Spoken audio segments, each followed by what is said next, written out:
안녕하세요. 저는 공익법센터 어필에서 난민들을 돕고 있는 줄리앙 이일 변호사라고 합니다. 오늘 필이 좋은 어필에서 소개하고 싶은 책은 존 토피 교수, 미국의 사회학자인데요. 그가 쓴 여권의 발명, 영어 The Invention of the Passport 이라는 책입니다. 이 책 되게 흥미롭죠. 제목이 사실 저는 너무 확 와닿게 끌었거든요.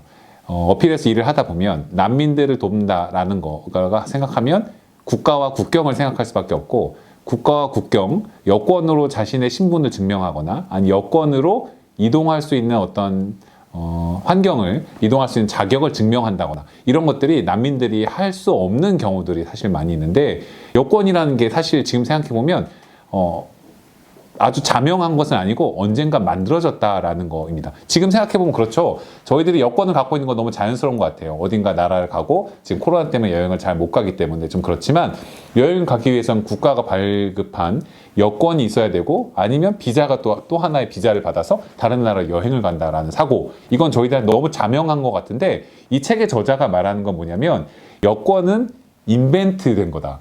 여권이라는 게 발명됐다는 거죠. 그러니까 역사상에 여권이라는 게 원래는 없었고, 근대 국가가 출현하면서의 다양한 국가가 실제로 국경을 만들고 점점 더 어떤 힘을 갖게 되는 그 과정에서 여권이라는 것도 생겨났다라고, 여권은 발명된 것이다라고 얘기를 하는 거예요.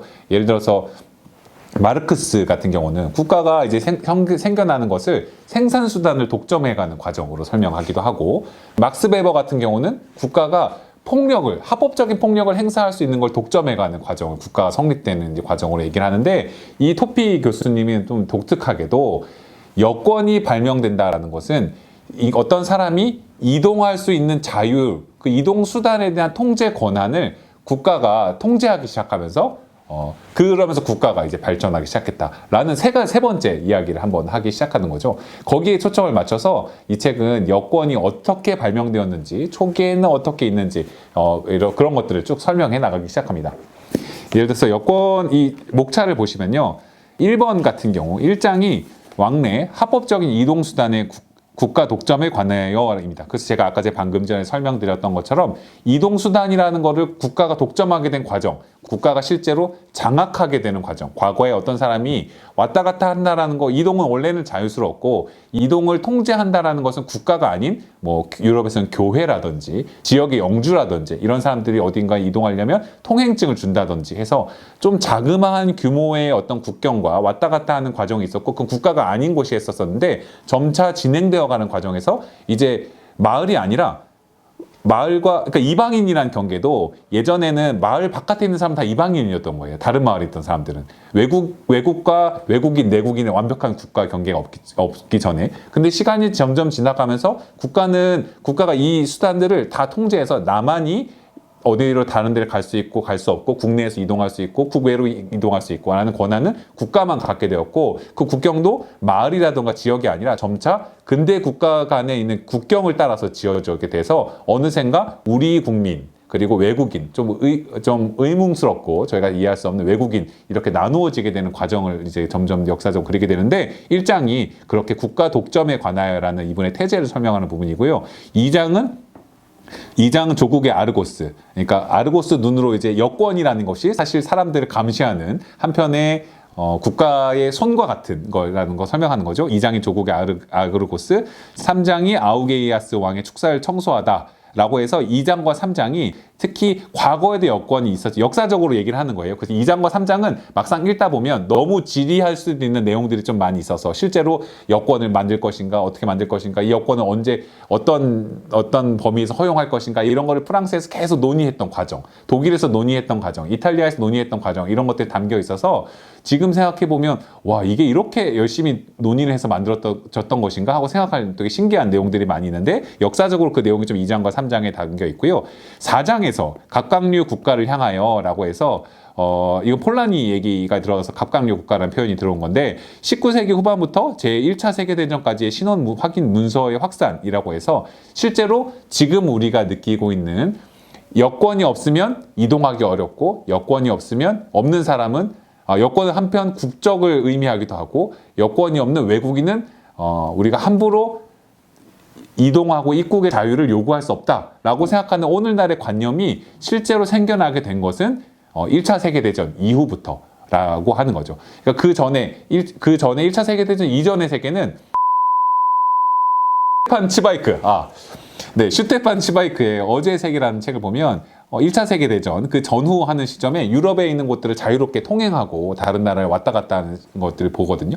그래서 그 내용을 보다 보면 와, 통행이 이렇게 자유로운가? 라고 생각하게 되는데, 한편 이 책에서 이제 발견하는 것은 19세기 후반부터 점점 이게 이러한 이동의 자유를 국가가 독점해가는 것이 시작되게 되면서 1차 세계대전이 시작되며 이런 관념이 확실하게 생겨났다는 거죠. 전쟁이 생기고 국가 간의 경계도 지어지고 함부로 사람들을 통제하고 들어오지 없게 하는 이런 것들이 들어왔고, 그래서 보면 재밌는 부분들이 많아요. 예를 들어서 역사도 그 전쟁과 관련된 부분에서 유럽에서의 세계대전에서 나오고, 미국에서는 초창기에 중국인 이민자들이 많았던 거예요. 근데 한편으로는 많은 노동력이 필요하니까 중국인 이민자들을 들어오게 해요. 들어오게 하지만 중국인 이민자를 들어오게 하는데 이 친구들에게 국적은 주기 싫은 거예요. 그러니까 중국인 이민자들에게 국적을 줄 수 없다라는 법령이 처음에 나오기도 했고, 한편으로 이분들 또 내보내야겠다는 생각이 들다 보니까 나가게 하지만 나간 다음에 다시 입국하게 될 재입국의 권리는 보장하지 않는다라고 해서, 지금 생각해보면 되게 신기하긴 한데 외국인과 외국인들을 어떻게 입국하고 나갈 것인가라는 경계가 조금씩 세밀해지는 과정들을 저희가 이것들을 보면 볼 수 있습니다. 그래서 5장은 국민에서 탈국민으로 해서 여권과 이동에 대한 제한, 전간기부터 전후시대까지 해서 1차 세계대전 이후부터 그 이후까지는, 현재까지 그 전후 2차의 세계대전이 있은 이후까지는 어떻게 각 나라마다 발전했는지를 또 상당히 자세하게 각 나라마다 연구하고 있어서요. 기본적으로 사회학 서적이에요. 그래서 이 1장과 6장, 5장의 태제들은 저희가 읽기가 쉽지만 2장, 3장, 4장은 매우 생생한 어떤 역사적인 것들을, 자료들을 추적해가고 있어서 간단치는 않은데 그러한 부분들을 이제 그리고 있고요. 6장은 이게 첫 번째 있는 이 책의 1판에는 포함되어 있지 않은 내용이었는데, 모든 것은 바꾼 날이라고 해서 2001년 9월 11일 테러 공격 이후에서 여권 규제가 얼마나 심각해졌는지, 미국 같은 경우는 이제 여권에 생체 정보까지 넣기 시작했고, 그래서 거의 대다수의 나라가 여권의 생체 정보도 넣기 시작하면서 얼마나 국경을 왔다 갔다 하는 것을 통제하기 시작했는지, 그게 어떻게 더 다른 차원으로 발전했는지에 대한 내용이 여기 6장까지 담겨져 있습니다.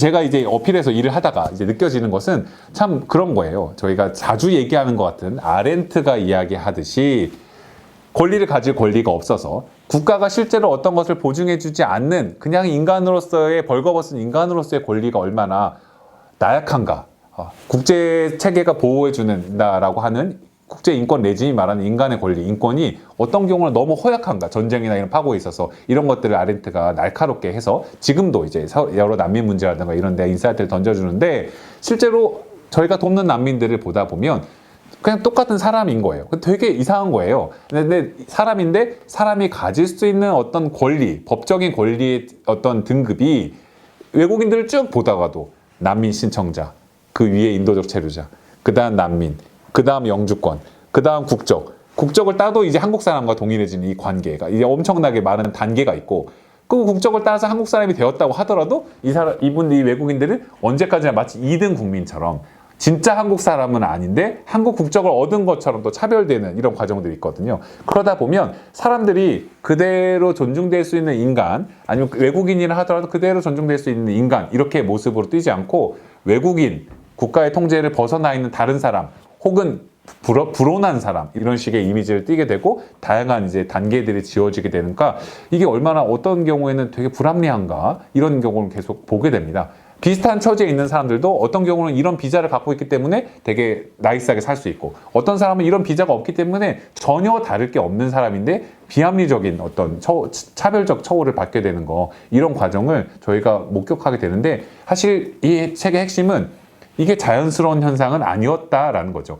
물론 여권이 발명되게 되면서 여권은 단순히 국가가 통제하는 나쁜 측면만 있는 것이 아니라 이 여권을 소지한 사람들에 대해서 안전한 여행을 보장하고, 그 다음에 자기 국가, 이 여권을 발행해준 자기 국가에게 어떤 영사에게 요구해서 어떤 보호를 요청할 수 있는 그런 어떤 보장적인 의미도 여권에 담겨 있었던 것이 사실이지만, 여권이 과거에부터 항상 있었던 건 아니고 고도로 발전해 나가는 이 과정에서 많은 배제의 문제들도 자꾸자꾸 발생한다라고 하는 거죠. 난민들을 보다 보면 그런 이제 생각이 납니다. 특히 이 책에서 언급되고 있는 것은 여권과 국적의 문제가 또 꼭 겹치는 것은 아니지만, 왜냐하면 나라마다 여권을 발급해주지만 국적이 없는 사람에게도 여권을 발급해주는 경우들이 있기 때문에 꼭 겹치는 것은 아니지만, 국적이 없는 사람들의 문제가 두 차례 세계대전에서 생기기 시작하면서 여권을 발급할 수가 없고, 그럼 사람이 이동할 수 없다라는 걸 이제 생각하게 되는 거죠. 그러다 보니까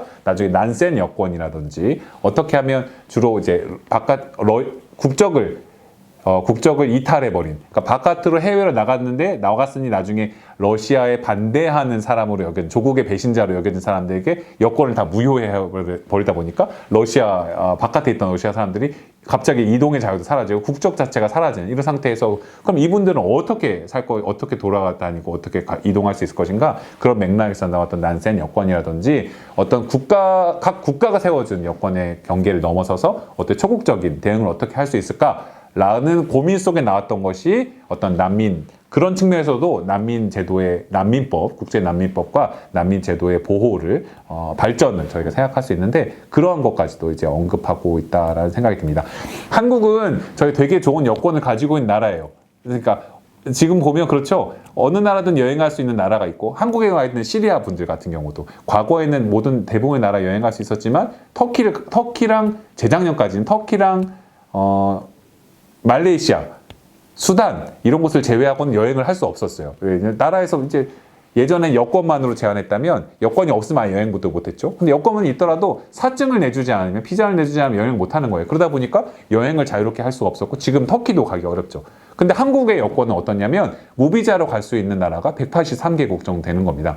그러면 이제 이거 굳이 순위를 놓기 좋아하는 저희 한국 사회 문화를 보다 보면 전 세계 3위 정도의 훌륭한 무비자 협정이 많이 체결되어 있는 여권이다라고 얘기해서, 저희가 굳이 유효한 여권을 가지고 있다 보면 다른 나라로 굳이 가지 않다고 하더라도, 비자를 얻지 않더라도 여행을 자유롭게 할 수 있는 경우가 있는 거죠. 그러나 어떤 나라들 같은 경우는 아까 시리아 난민들의 이야기를 저희가 빗댄 것처럼, 여권이 있어도 여행하지 못하고 사증을 얻지 못해서 나갈 수 없는 경우들도 생기는 거죠. 한편으로 난민이 되어서 다른 나라에 있는 분들 같은 경우에, 시리아 분들이 한국 사회에 있다 보면 자기 나라의 여권을 연장할 수가 없어서, 난민으로 살고 있어서 연장할 수 없으면 어떻게 되냐면 다른 나라로 나갈 수가 없는 일도 생기는 거예요. 그럼 한국에서 여권을 연장할 수 없고, 한국 정부도 여권을 이분들에게 발행해 주지 않으면 어떤 일이 생기냐면, 한국이라는 섬 안에 갇힌 것처럼 되는 거죠.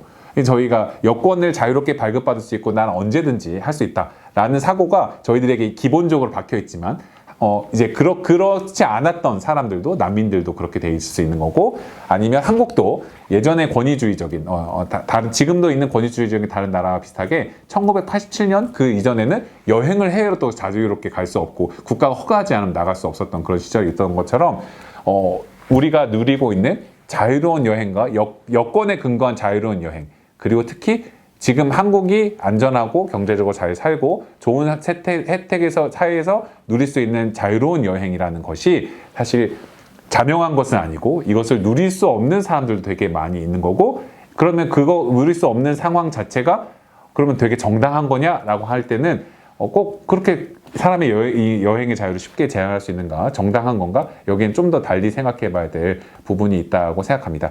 한 번씩 읽어보실 수 있으면 좋은 책이라고 생각되고요. 이건 사료로 다른 데 연구할 때도 인용하기에도 2장, 3장, 4장 같은 경우는 되게 강력하고, 1장, 5장, 6장 같은 경우는 조금 더 굳이 사료적으로 측면을 보지 않는다고 하더라도 여권과 관련된 이런 역사들을, 발명되고 통제한 역사들을 잘 읽어볼 수 있는 좋은 책이라고 생각됩니다.